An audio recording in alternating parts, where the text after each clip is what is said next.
Broadcasting from Manhattan Beach and the World Wide Web, you're listening to CHSR, HealthyLife.net.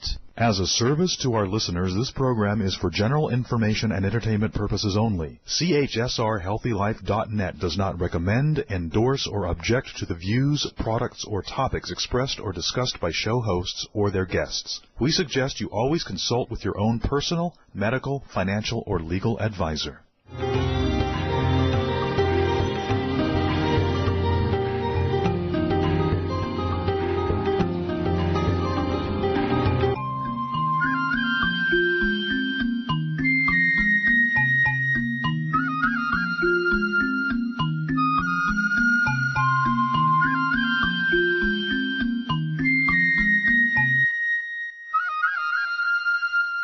Welcome to Radio AMB, designed for those who want to live a long and vibrant life. I am Alicia Benkovich, your host, and someone who feels passionately about the health and beauty products and services we all rely on to live a beautiful and vivacious life. Radio AMB, which stands for American Made Beauty, where we tell the secrets behind the making of health and beauty products. Our program sponsor today is Free Your Mane, Mane spelled M-A-N-E. You can find Free Your Mane products on freeyourmane.com or at Anthropologie stores and salons and spas across the United States. Today we are going to talk about brushes, hair brushes to be precise. Evidence such as portraits, paintings, and sculptures show that ancient Romans, Greeks, and Egyptians not only styled but carefully curled, designed, and braided their hair, proving that they must have used some form of hairbrush.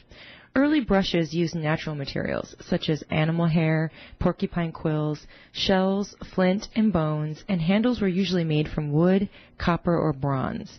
Excavations from Egyptian tombs have unearthed combs, brushes, and mirrors. Documents from the Vikings have shown that men cared for their hair by using combs as well. Famous names like Kent and Mason Pearson have made their brushes household names. Others in the UA innovated the hairbrush industry, like Hugh Rock in 1854, who made a metal handle that was very ornamental. Samuel Fiery patented a brush with elastic wire teeth and natural bristles in 1870. In 1898, Lyda Newman patented a brush with a detachable handle and air chambers for ventilation. Believe it or not, there was a time when hairstyling was a privilege reserved for only the wealthy. My guest today is a person brushing up beauty by rekindling the well-established Monroe Brush Company and bringing manufacturing of some of the classics back to the U.S. Mark Sejvar, founder and CEO of Brushopolis, is with us today to share how and why he got into the brush business and why he is making it in America. This is such a fascinating story that we are going to depart from our normal show format to allow it to unfold naturally, a truly unique story. During our first 8-minute segment, we'll focus on what Mark has learned about building a product in America, and we'll discuss Mark's journey into manufacturing in the U.S., what brushes he's most proud of, technical aspects, and more. And during our second 8-minute segment, Mark will tell us about his future vision, the changes within the industry that Mark has been witness to, and what he sees as the next steps in innovation within the industry. Finally, we will wrap up with advice for brands looking into manufacturing in the U.S., where we will discuss how brands can best navigate the waters of manufacturing in the U.S. and why it's a great decision to make. Our program sponsor today is Free Your Mane, so let's get started. My guest today is Mark Sejvar. As a highly accomplished marketing executive and brand strategist with a proven track record of combining marketing strategies with creative thinking to achieve results, Mark has worked in the professional beauty industry his entire career, with top professional and consumer brands including Aveda, Intelligent Nutrients, Wella, Conair, Sassoon Academy, and the legendary Vidal Sassoon himself. Mark and wife Anne found themselves in a unique position to rekindle a famous brush company with a passionate following, Monroe Brush. They have founded Brushopolis, a resource for the best brushes and education. Well, welcome, Mark. Thanks for being here with us today. Well, thank you. I'm so excited, and I'm super excited that you actually went into the past and looked at Egyptian history and brushes. Absolutely, it's fascinating that we've had them around for a long time, and we've been using them. They didn't discover the Egyptian selfie stick. They don't unearth that ever, really. That would be good. Yeah. So Mark, let's kind of start from the beginning. Yeah. How did you actually get started in the beauty industry? Going way back, actually, my career started in television and in broadcast TV. I worked on a few different TV shows, and I worked in TV news. And early on, I discovered the power of what image and what hair and how you look and all those other elements, how can actually make you look and feel, and how that gets broadcast, both in a broadcast television format as well as what it does to your own personal style and your own energy. Mm-hmm. So that really was the foundation of how things got going for me. And as I started my career path, I wanted to be in this category, whether it was image or wellness or however I can do to help people feel and look their very, very best.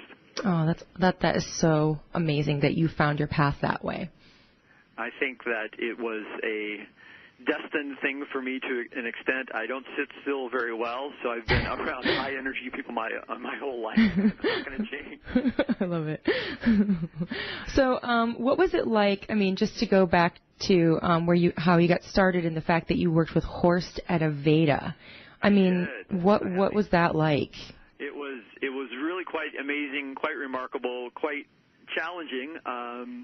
When I first started at Aveda, I heard that they were looking for some help in the marketing journalism category, of which I could bring some skills. So I went in to interview with Horst, and we sat down, and we didn't talk a whole lot about skills. What we talked about was energy and passion. He commented immediately on my hair, which was longer at the time. I'm a guitar player, and he said, "So tell me about your real passion." And he cared more about me as a person. He obviously cared about the skill set as well, but I realized right on that the key to success in life and in this crazy beauty industry that I didn't know very much about at the time was based on this thing called passion, right? Okay. So that really energized me to a whole new level. Wow. Those early days were challenging. After the first week, I thought, I'm not gonna make it here. Oh my goodness! I think we've all had that moment in that first maybe really important job you have, that pressure maybe you feel, and you doubt yourself. Yeah, I think what I did though is immediately understood that what was happening around me, that I'm in charge of my own destiny, right? Okay. And that I myself can help to change this environment and embrace it. You either embrace change and help manifest your future, or change will change you. And that's something that Horst empowered in me early on. Oh, wow. So my 1 week actually turned into almost 13 years, and I had the honor of working with him and traveling and opening up salons and spas and launching hundreds of products. Amazing. Those experiences I would never, ever give back in a million years, because that was the foundation for what I've become today on a very, very powerful level. And it taught me some very good lessons about giving back and empowering others. Wow, I think that's, I've heard a lot of stories about Horst and from people who've worked with Aveda, and I just love the kind of on a soul level how he kind of inspired people. And it sounds like no different with you, that's kind of what you got out of that experience, and that's amazing. That really is a foundation for the rest of your life. I think that if you look at it at a very sort of systematic level, we are all comprised of energy, and how can we transform that energy into others and make that energy a positive thing? And that was something that he taught me early on, and that I learned to share with others. So that's how it began, and I had the honor of working with thousands of hairdressers and hair and beauty professionals around the world, and helping to develop products that are good for you and good for the planet. And what better job could I possibly have? I don't know. I couldn't. Right. Do you think that you would have, if you hadn't gone and worked for Aveda, would you have understood that importance of working for beauty companies that care about the environment and health and that kind of a side of it? Would I have understood it? I don't think I would have understood the underlying energy behind it. And I certainly would have understood the potential in myself, right? Right. So while I was learning this, I kept thinking to myself, what can I do to help change the industry, and what can I help to change the industry? And we can talk more about one of the things that we're doing now that I feel like is a manifestation of that. but he taught me very, very much about giving back and giving forward, and we're going to be doing some great things at Brushopolis and with our Monroe Brushes to do that. And that's you're using that experience, that influence for Brushopolis. So how exactly are you manifesting that? As we keep in mind, we've just you're catching me right at the early stage. We are. Come up with our new American manufactured. You guys are good. Hey, I think that our founder Patty knows when she sees a good thing. I had the honor of working with Patty too. I think part of that the realization. I want to back up a little bit. So after I was with Aveda, then I was able to go over to Vidal Sassoon, Sassoon Academy, and got to do the similar things for the Sassoon Academy there, and work with Mr. Sassoon, who taught me a whole other level about the art and the care of hair, and how hair can transform your life, and how when you walk out of the hair salon with a good cut or a good color or a good brush and blow dry, that you get a little extra spring in your step, and that's, as simple as that sounds, it's a pretty powerful thing. It's a very powerful thing, absolutely. And I looked at myself 2.5 years ago, and said, well, what can I do to do that? So when I'd helped Monroe Brush to launch in North America, when I had the opportunity to acquire the brand and then as well as launch my own Brushopolis brand, I wanted to do it the right way and find the right path to do that. And I think Patty was very instrumental in that process. Wow, that's amazing, and I think that's pulling from those experiences to kind of inspire you to start your own brush line. I mean, and how did you come up with the name Brushopolis? Where does that kind of come from? Brushopolis, where did the name come from? Very good question. I was laying on my living room floor at 2 in the morning with my guitar, thinking to myself, I'm going to start this brush company. What's it going to be? And I've always been very much about sci-fi and Metropolis. Oh, okay. Playing the show Metropolis, right? And we were talking about Superman who lived in Metropolis and all these other things. And I said to myself, well, if Superman had a hairbrush, where would he live? He would live in Brushopolis. Right, obviously. And I immediately jumped up and I ran to the other side of the room and I went to see if Brushopolis.com was available. Right. That is so. Do a lot of your ideas come to you at 2 a.m. in the morning? Not always, but this one was definitely about. I had to grab the opportunity when I thought of it because, and we can talk more about this as well. The hairbrush itself is such an incredibly powerful thing that so many people have, but they don't think about it very much, right? And so I think that's part of the process that I went through when I decided to start the Brushopolis brand and provide both an education resource and a connection point where people can talk to real people about that. When we were going to launch the USA-made versions of the Monroe brushes, which at this point had been all made in Colombia in South America, handcrafted, very, very, very good quality. But I'm like, well, how can we do this in America? I had met Patty at a trade show 2.5 years ago, and she told me about this, and I went back to my room and I said, I can't in good conscience go to Asia now and hairbrushes. And so do you think it was from Patty's conversation, or was it already kind of something in the back of your head that you had thought about, or how did that kind of... I think yes to all those things. I think when I started looking at the reality of how I wanted to look more closely at the materials, I wanted to support American business as much as I can, obviously. I think the big factor for me was control, because when you order products from overseas, and I'm not going to put down ordering products from overseas, because there are elements that we have to bring in as well, because we simply can't get them in the USA yet. But you don't have as much quality control as if you are going to have it here in your own backyard, meaning in the USA. I can imagine. I mean, just on maybe a breakdown in communication level, maybe because of a language barrier or just time and not being able to see your product as it's being made, if it's here close to home even, that's you just can't do that. I think the foundation of what we do is that the hairbrush is the most important tool for healthy, beautiful hair. Okay. And in order for me to guarantee that and provide that quality, the closer I can get to the product, the closer I can get to the manufacturing element of it all, and the closer I can get to my customers, the more connection there's going to be. Right. I think we become, and it's more my own philosophy as well, but we become such a distant culture. We text, we tweet, we Facebook each other. We don't talk to each other anymore. And this industry, this beauty industry, is one of the most remarkable ones because we can touch and feel and change people's lives. Right.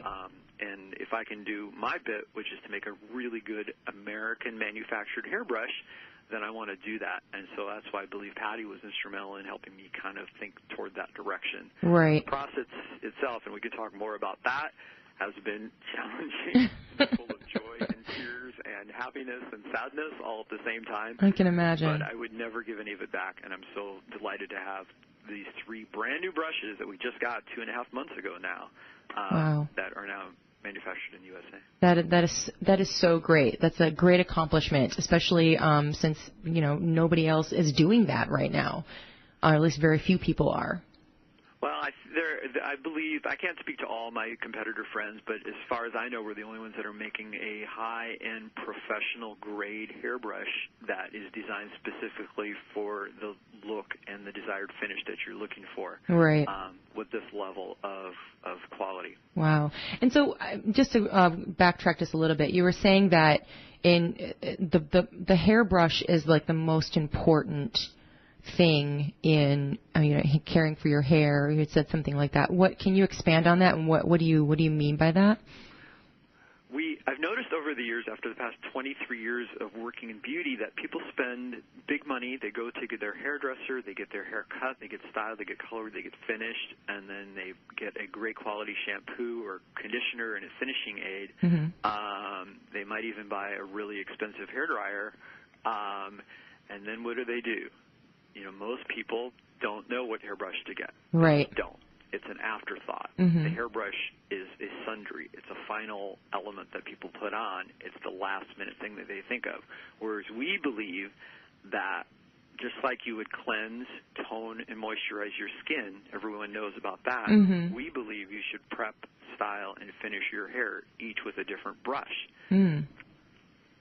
Wow. And it sounds very philosophical, but at the end of the day, we're trying to make it easier and get people out the door faster and make your hair healthier, too. Well, absolutely. And, I think just from my own personal experience, coming from having a lot of texture in my hair and growing up in a family where nobody knew what to do with it, having those tools, are really important, and I didn't have those. And, I've been going to the same hairdresser for a long time, and she has this one brush that she uses to blow dry my hair, and I remember even thinking to myself, where can I get that brush? And it looked like it was old, and she had had it for a long time, and it was like her favorite, and, that's what we need. We need that tool. That really helps us. It's not just the products, the liquid. Were you able to get that brush, or do you still think about it? No, I'm still thinking about it now. You're making me think about it more. But you know what? I think there's a couple of your brushes that are very similar, and so, maybe that's something we can talk about after the show. That's why we're here. I think, in speaking to that factor that you talked about for tools, I think one of the things that people don't realize is that we've created a cycle. And the cycle is this. The cycle now is where people go in and get their hair cut and colored and finished, you wash, dry, and then at the end of the day, people are using, what we're seeing is a lot of people using brushes that are metal, brushes that are lower quality, brushes that have low-quality nylon to them. Right. And those things, although they might be really affordable, are not necessarily good for your hair. And so therefore what it does is it stretches the cuticle of the hair, and it makes your hair dull, and it makes your hair hard to control. And then you have to use a lot of heat factors. So you have to use either the irons or the flat irons, and then in order to get the shine back, you have to spray on synthetic shine elements or do other things. Right. Whereas we believe if you use a quality brush that has a thermodynamic core, a first-cut boar bristle brush, which is most of our brushes, because when you use natural materials, it attracts naturally to your natural hair. Right. So therefore, it redistributes the natural oils from your hair and adds more control, adds more volume if you want, adds more shine, and enables you to keep that look for longer duration throughout the dry, as well as it gets you out the door faster in the morning. There, we'll see, and all of that is what is missing when people don't quite understand that's a major part of maybe why they're not getting the results they want. It's not always the products, it's their tools. And I think that the fact that you're making them in the USA even helps with you, like you said, controlling the quality of the product you're making. And I think in our next segment, we're going to dive more into that subject exactly. So right now, we're going to wrap this up right now. I don't want to end it now because we were talking about some really, really great stuff. But in our next segment, we're going to talk more about Made in the USA. And so don't go away. We'll be right back, and stay with us.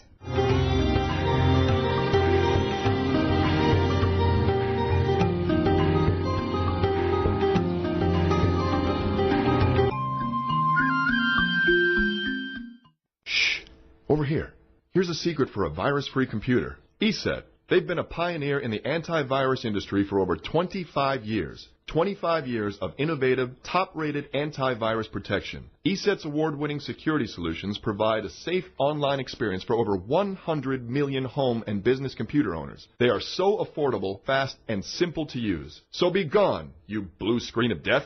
ESET's on my computer. If it's not on yours, visit HealthyLife.net's advertiser page and click on ESET now. Here's the thing about beauty. It's pretty. At AmericanMadeBeauty.com, we're all about the pretty, making it easy for you to find what makes your beauty shine. We have essentially everything you need, and AmericanMadeBeauty.com celebrates brands that were created right here in the US of A. Imagine everything you need from the best hair, skin, and nail products to makeup and even the tools, because it's all about pretty at AmericanMadeBeauty.com. We also think you're pretty important, so visit AmericanMadeBeauty.com. Browse, buy, learn. AmericanMadeBeauty.com. We're looking for a few good American beauty manufacturers who want to increase their brand in an exclusive credentialed category. If you're an American company who has conceived, designed, and bottled brands that are all about pretty, then we're pretty sure we're talking about you. And we're pretty sure you should be on AmericanMadeBeauty.com. This beauty website focuses on entrepreneurs and beauty startups as well as established brands. If it's pretty, we want to see it, and we want to sell it on AmericanMadeBeauty.com. To learn how you can be part of AmericanMadeBeauty.com, visit AmericanMadeBeauty.com now.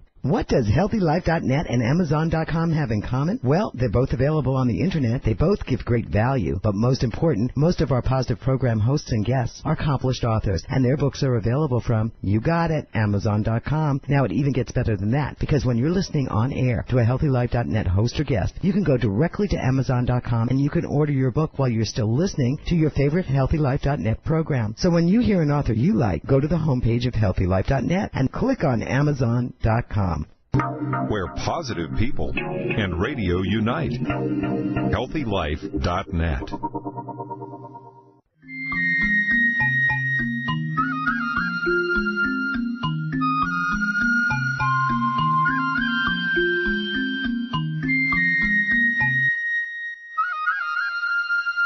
Welcome back. You are listening to Radio AMB on HealthyLife.net. I'm Alicia Benkovich. In this segment, we are calling What It Takes to Build a Product Made in America. Mark and I are going to discuss just what it does take. So, Mark, walk me through the journey you took to manufacturing in the USA. What barriers did you face? Those kinds of things. Well, that's a good question. I didn't even, to be honest with you, I didn't even know where to start. Mm-hmm. I basically said, oh, God, I think with a lot of entrepreneurs, it's almost sometimes better if you don't know before you go out. Interesting. Yeah. I started by talking to people, and I think that's really where it begins. And I'm so happy that you and Patty are working to provide a great resource for other entrepreneurs, especially in this category, to help do this. Because if you would have been around 3 years ago when I was really getting going, then it would have been even better because I probably would have had more resources. So in order for us to start the process, I networked with stylists. I networked with celebrity hairdressers. I networked with manufacturing people, and not always just manufacturing people in the beauty industry, because if you think about it, a lot of American innovations that have been made have started as other products. Exactly. It's remarkable for me to think, and I do presentations and I talk about the fact that, you know, the cash register and the zipper and photocopiers and air conditioners and steamboats and parking meters were all invented in the USA, right? But do you think any one of those elements started with somebody saying, I know, I'll just Google it? Right. That wasn't available. So they had to talk to people, and that's I guess you'll hear me hearkening back to that again and again. So I started talking to people before I was able to start putting together a team of people to address the specific needs. And I think even for us, Alicia, it's a systematic process. We have 15 different brushes, and right now there's 3 of them that are our highest and best brushes, or 4 of them, excuse me, that are actually manufactured here in the USA. So we wanted to start with a handful of our best brushes and work from there. But it had to start with finding sort of the key elements. And for us, because we have a exclusive on an hourglass-shaped brush, so the core of our brush is hourglass, we immediately began encountering challenges because no one could put bristles into an hourglass-shaped brush in North America. Interesting. Right? Yeah. And if no one can do it, what do you do? You've got to find a way to do it yourself. I do recall going to Home Depot looking at the machines thinking, well, I can certainly just get a machine and do this myself. Right. Well, I think there's a key thing that you said there, and I think I also had it hammered into my head when I went to FITM, is networking. Yes. And it's a big thing, especially if you're trying to start your own company and you manufacture your own goods, kind of start on that path. You've got to get talking to people. And you have to get talking to people. You can't be shy. Fortunately for me, I've never been shy. But right, that's not a problem for you. You have to get out there and don't. I think people have a certain degree of worry about whether people are going to want to do what they're trying to do. They're going to want to copy them. And I had several .com friends who launched many successful .coms, and they just said, go out and just beg people to copy you. Please, just beg them to copy you. That's the best way to go and to learn, because no one will. You know? Oh, wow. Yeah. So we were able to find the resources and build our team and come up with the ways to do this, but it involved a lot of elements that are outside of the beauty industry for, you know, manufacturing in the USA.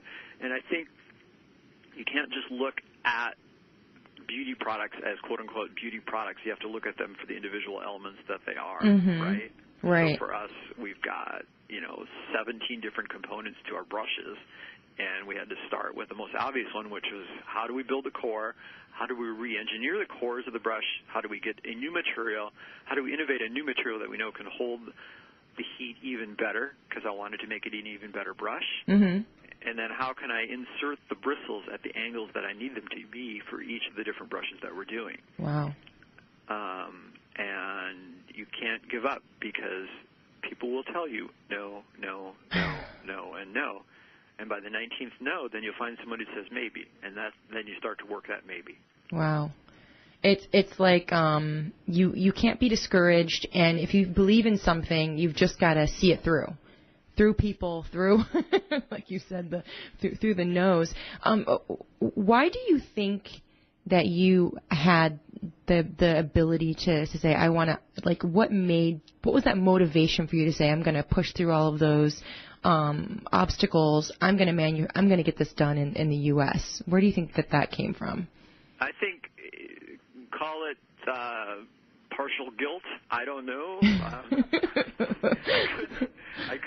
I don't know if I could sleep at night thinking that, well, if I would have just pushed even harder, I could have found another way to do this. I mean, at the end of the day, as a business person, it probably would have been smarter in the short run for me to bring brushes in from Asia or Korea or from other places that, have equipment at the time to do it, because I would have got to market faster, right? Right. But the quality wouldn't be there. I wouldn't have the control that I wanted, and it certainly wouldn't have the mark and the brand of American manufacturer that I wanted to do. So I think I had a vision in my amazing co-founder and business partner in life and business, and I both decided this was the right thing to do, and we're going to start with the first 3 brushes. And I think we were based on the West Coast. We made a decision in order to do this that we would relocate our lives and the business to the Midwest, where we were able to get more economy of scale on the business. Wow. Yeah, absolutely. That absolutely makes sense. And I think you have to make a certain degree of sacrifice to do that. But I think at the end of the day, I think it's been a great decision for us to do this. Well, what brings me back to this networking thing that we talked about. You have some celebrity stylist friends. Has that helped with the networking side of things? Absolutely. We were very fortunate because before I founded Brushopolis, I did handle the PR for, obviously other brands like Aveda and Vidal Sassoon, but then for the Monroe Brush, I was able to get pretty great traction with some celebrity hairdressers around the world. So I went back to many of them and said, all right, if I bring you a new version of a USA manufactured etiquette, what would be the elements that you would like to see in this brush? And then I would do the same with people in the salons, and then we started to build our network of consumers as well who were looking for these brushes, because at the end of the day, the consumers bring them home from the salons, and they want brushes that perform as well. So we made it sort of an active, organic growth cycle to change the brush and alter the brush, and we certainly didn't want to go out to market with our first innovation right away. We wanted to get it tested. But for sure, I would, give huge credit to my friend Colleen LaBaff, who works with many top movies and TVs and films and projects. She does Sex and the City, and she's in the new Cruel Intentions. Oh, wow. Cruel Intentions movie with Sarah Jessica Parker. And I want to recognize Takesha Sturdivant-Drew, who's a great supporter of ours in New York, and she works with Kerry Washington and Lucy Liu and does shoots with Andy Leibovitz. And then my good friend Sally Rogerson, who was the creative director at Vidal Sassoon in the Academy in Los Angeles. Now she leads her SR education programs worldwide, and she uses our brushes, and she's been a great supporter and a critic, and I'm not afraid to take any criticism, and I think that's the other recommendation I would give to people is don't take criticism as a bad thing. Take that criticism and move it into good energy, and use that energy to build a better product. Well, that is, I think right there, what you just said is really, really important, that being able to take criticism. And on that note, we're going to wrap this segment up, and we're going to take a quick break, and then we're going to move on to our next segment. We're going to take this break, and we're going to return. We'll take a deeper look into some of the recent changes within the industry and beyond. So stay with us.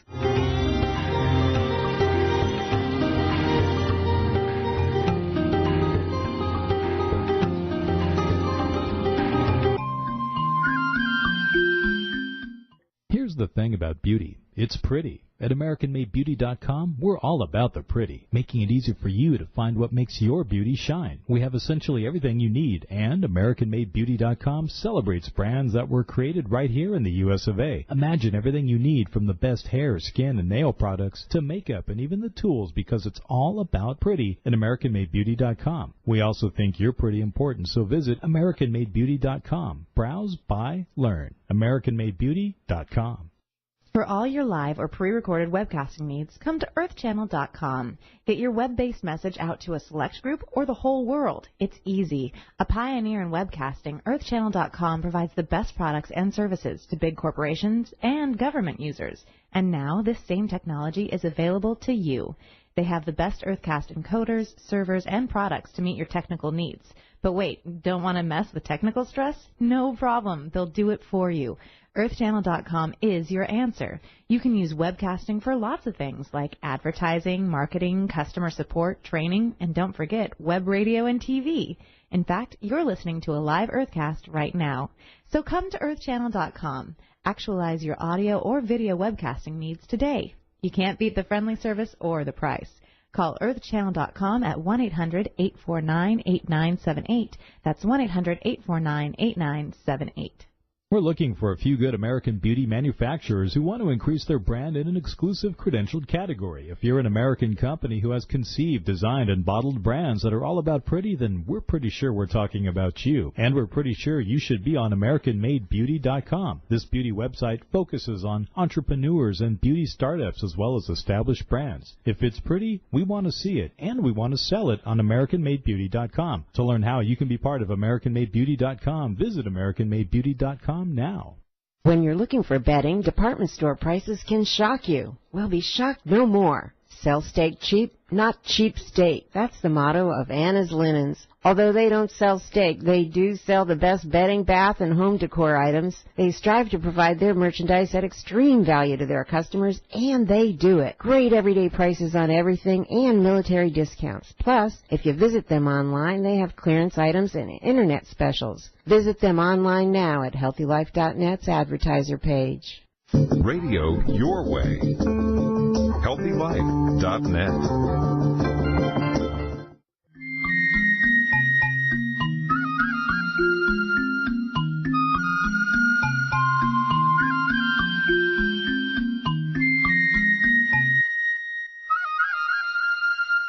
Welcome back. You are listening to Radio AMB at HealthyLife.net. I'm your host, Alicia Benkovich. This is the section that we're calling Future Vision. So, Mark, speaking about future vision, what would you like to change about the beauty industry? Do you have any thoughts on that? I think one of the first things that I would love to see changed. Well, I've got two thoughts. One about people and one about product. I think the people part is the first thing that I would change, because I think people just want to text and Facebook each other. They don't want to reach out and call and touch and reach out and make things that way. And I think that part is going the wrong direction. I don't think that we're getting the education that we need. I think when a consumer leaves a salon, they need to know how to replicate that look at home with the right tools in the right amount of time. I think if you give them the advice that they need and the training that they need, that's great. On the professional side, as manufacturers, we need to be able to be giving our end consumers as well as the salon professionals the tools and the education that they need to do their job, and to be there when they have questions, not to be just a blind wall of emails. So I have a personal passion to connecting to people more, whether it's at trade shows or obviously in person or via phone or whatever it's going to be. But for sure, I think the connection point would be critical. I also think that it would be great if we had more resources for us in America, in the USA. I mentioned this before, but we would love to be able to find even more resources. Most of our product elements are made in the USA. We're definitely manufactured here by hand. But I don't believe that on a business side that people recognize the beauty industry as being so important here in the USA. And I think the more that they can recognize that, the more that banks and financial institutions and others will help to support products that are made here. Because although you can do cheaper products outside the USA, you're certainly not going to get the quality, and you're certainly not going to get that human element that I think is so critical to making this happen. What was the other one? And then the product side, I think that products need to be more personalized, and I think we're going to get even more personalized as we go. I get calls from consumers. I talk to consumers every day, and people are asking me, hey, can you take this brush and change one part of it? Can you change this part? Can you do this just for me? Can you take this other element and move this sideways? Can you slightly angle the handle? Oh, wow.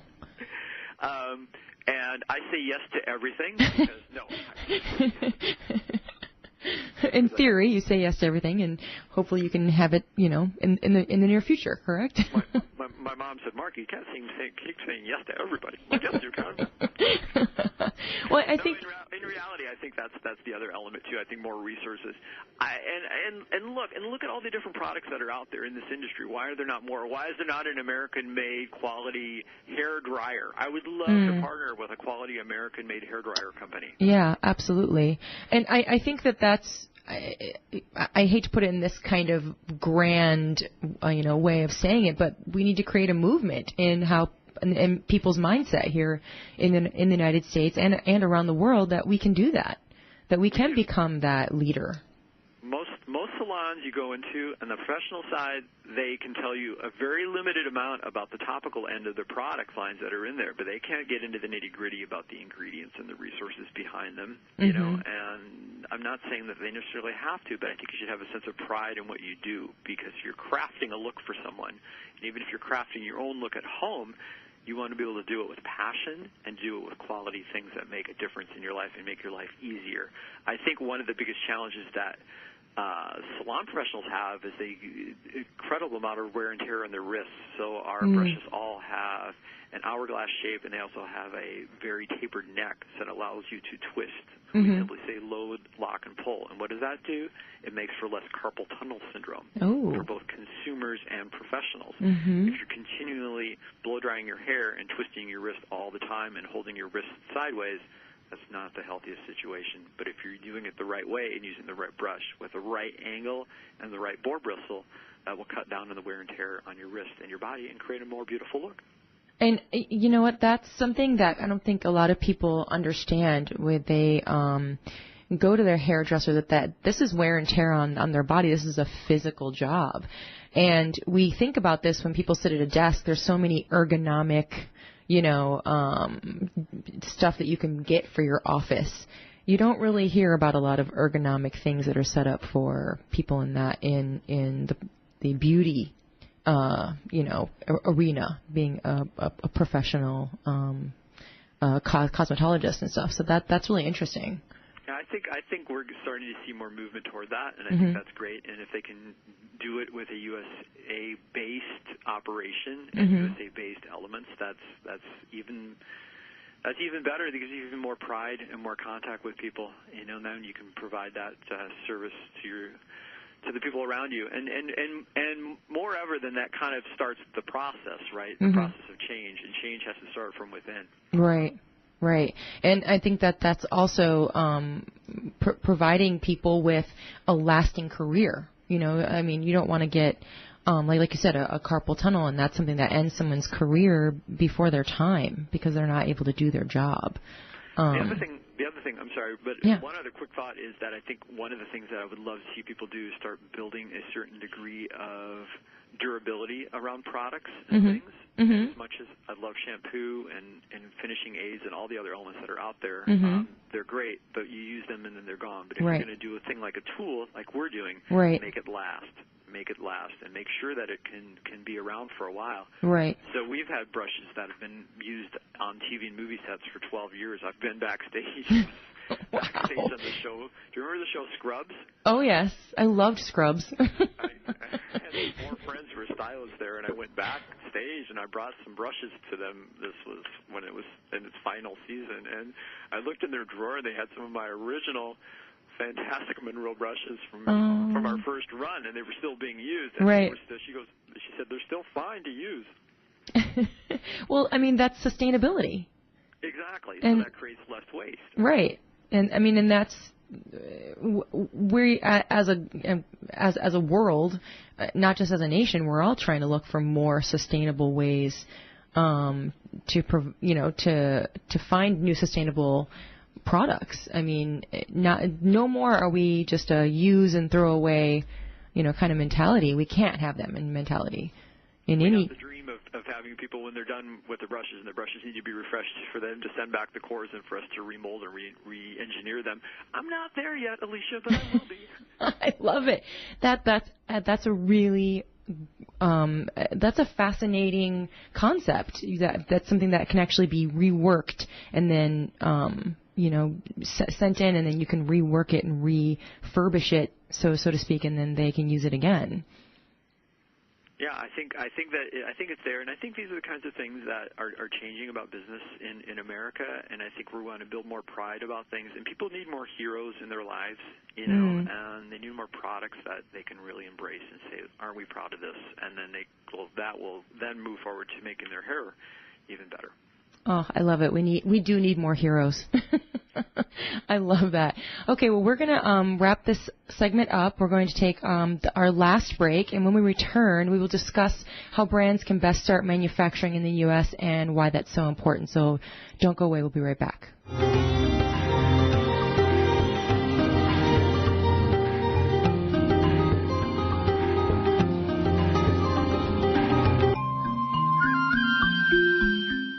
Here's the thing about beauty. It's pretty. At AmericanMadeBeauty.com, we're all about the pretty, making it easy for you to find what makes your beauty shine. We have essentially everything you need, and AmericanMadeBeauty.com celebrates brands that were created right here in the U.S. of A. Imagine everything you need from the best hair, skin, and nail products to makeup and even the tools, because it's all about pretty at AmericanMadeBeauty.com. We also think you're pretty important, so visit AmericanMadeBeauty.com. Browse, buy, learn. AmericanMadeBeauty.com.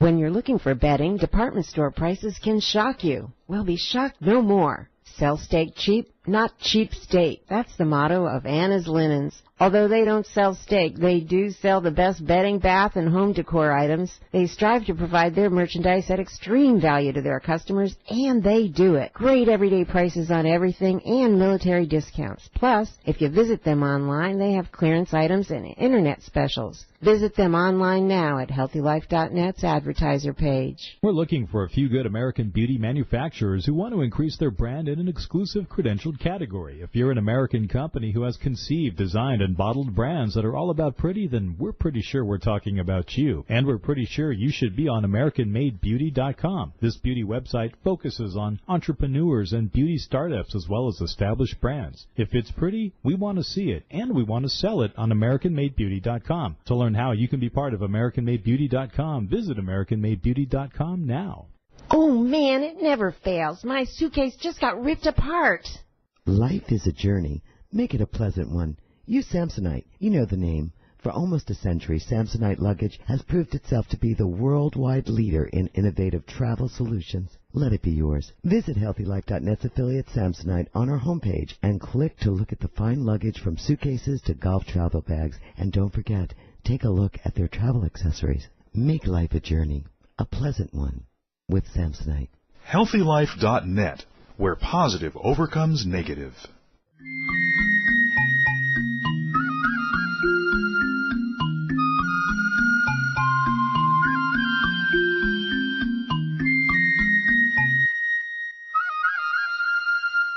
You're listening to Radio AMB, where we share the secrets behind the beauty industry. Our program sponsor today is Free Your Mane. So this is the section we are calling Advice for Brands Looking to Manufacture in the U.S. So, Mark, what advice would you give to others who want to manufacture in America? My advice is to do it, but realize that the challenges are significant, but the resources are there. Okay. I think if you can start at the beginning and pick one or two elements of a product that you're doing and do those and then grow it from there, that's the best thing that you can do. I also believe strongly in networking and using the people around you and telling your story that way to find the resources that are there. Yes. Networking, again, so huge. And so with U.S. manufacturing, you're able to stay on top of that, you know, the quality and have that connection during the whole process, correct? We are, and that was one of the biggest reasons that we did this. I think one of the other reasons that we wanted to have a deeper degree of control over individual product is to adjust to product cycle and on a demand level. For instance, it used to be you would order your products 6 months in advance for many retailers, and then 4 months out you start to get your orders, and then you do everything that way. Everything is all about last minute now. Everything is last minute, from the travel industry to dining to retail, Amazon Prime. You get your products the next day, right? Right. Like, I want it now. Where is my drone with my sandwich? instant gratification. I mean, we are really, it's bad. How can we as beauty professionals provide instant gratification on a manufacturing level if we're not even manufacturing products in the USA? Right, exactly. I mean, and I think for me, what I've noticed is that U.S. quality is highly regarded around the world. I think that's another excellent point. Some of our best customers are actually in other countries. We have a great, for instance, where one of our brushes is very, very popular in Prague. Okay. And I love my Prague customers because they appreciate the brush quality, and I think there's a certain degree of pride that they have in saying that, look, I have something different. I have something that's made in the USA, and it's got a story behind it. I think for us it's also nice because we have so many great professionals that are using the products and celebrity hairdressers that helps to kind of catapult it, and we've had great media exposure too. So huge thank you to all the editors at Elle and Allure and People's Style Watch and Vogue and Town & Country for supporting us, because that has helped us to grow this brand too. But my biggest piece of advice is to do it. Don't obsess about the individual details, but start with one element of the product that you're making or you want to make, and then grow from there. Okay, yeah, it sounds like a really great piece of advice that I've gotten from Patty from working with her is how do you eat an elephant? One bite at a time. And I think that's kind of, when it comes to you want to manufacture in the U.S., just take, like you said, that small element and work from there. I also think that, particularly as refers to the beauty industry, think about things that are outside of that particular thing. We're working with people on an engineering cycle that beauty isn't even in their realm, right? Right. They weren't even thinking about that. But when I came to some of the partners that we have and I said, look, you have an expertise in this area, how can we apply this to the product I'm trying to make? I think that can be very empowering for people. Wow. And when you're working in that environment and someone has like a specific specialty, is it like you're going to really kind of delve into that with them and kind of see where that can go? Because I think you said earlier, sometimes you find people that, okay, maybe they don't make the core for your brush, but they make something else and it ends up being able to work for some other aspect of your product. Exactly. They might, for instance, we have to get special clips that we hold our bristles in, and so we were able to find new ways to do that, and we're continuing to innovate new things all the time. And I think that's the thing you have to also put in your headset, Put that in your headset. Put that in your mindset. Right. Put that in your hair set. There you go. Be thinking ahead, and I'm like the instructor who says go out and do all these things. Now I got to do it by myself, and I'm reaching out. Me talking to you is this process of me reaching out to other people too, and saying, look, let's work together. Let's make this industry even better, and let's make the consumer experience. Let's serve customers even better, and for consumers, let's make your hair even better, and do it in a way that you can feel good about and share that story. Right. And so with manufacturing here in the U.S., do you run into a lot of manufacturers that are open-minded? What do you think the ratio is for, saying, well, I know you don't make that specific thing, but do you think that you could make something like it? Do you run into a lot of problems with manufacturers in that respect, or are they quite... I think the biggest challenge on the manufacturing side is sort of a scalability factor. We are a niche, high-end brand that has relatively short runs compared to what a lot of people who are manufacturing other products would necessarily do. So it's been critical for us to find partners who can work on a smaller scale and still work with our economy of scale. And because we're not selling hundreds of millions of hairbrushes, right? So we have to work those scales along with that process. And so for my other beauty industry friends, I would just say try to find the right partnerships and the right advice in that cycle of things and scale it, make it scalable, and then grow. Right. Because that's a big issue, is that manufacturers want to do large volume, make the profits on making those big, huge runs. It's probably hard to find a manufacturer that's willing to kind of take a hit, or at least do a smaller run and maybe not make as big of a chunk of money, but maybe in the long run they will by taking that chance on you. You have to do the work. There's no question. I mean, the only place that, like Vidal used to say, the only place that success comes before work is in the dictionary. Do the work first. Right. You gotta get out there, and I think that is true today as it has ever been. Is to find resources, and it's easy for me to say go out there and find the resources, but there's plenty of people who will help you. You have to ask for the help, and don't be shy. Right. And I think you'd mentioned. I mean, how many years did it take you to develop? How long was it of you kind of like an idea? Like, how long did it take you to go from idea to actually concept, and then, I think the process for us to do the USA manufactured versions of our etiquette and our Latina Envy and our Glamour and our Mystique brush has taken right around 2.5 years from start to finish to get through that process of getting that done. And part of the hurdles that we had to work through is we wanted to re-engineer certain elements to make the brush experience even better. So that part has been a little bit challenging, and then the process of putting together the money to do it is also very challenging. Right. Because Absolutely. we're not a big company; we're a very niche company. So I think that process has been good. But I think you can't say no. I think you also need to look at the end results, and the end results for us in the past 2 months have been fantastic. I've got consumers who are reordering these brushes already. I am able to now ship my products from the middle of the USA, and that helps me to cut down on shipping costs. And therefore, my warehousing and everything is here. And I think for us, it's been a smart decision to be central, as well as to find the right manufacturing partnership, and re-engineer products and continually looking at new materials that come out. Right. Awesome.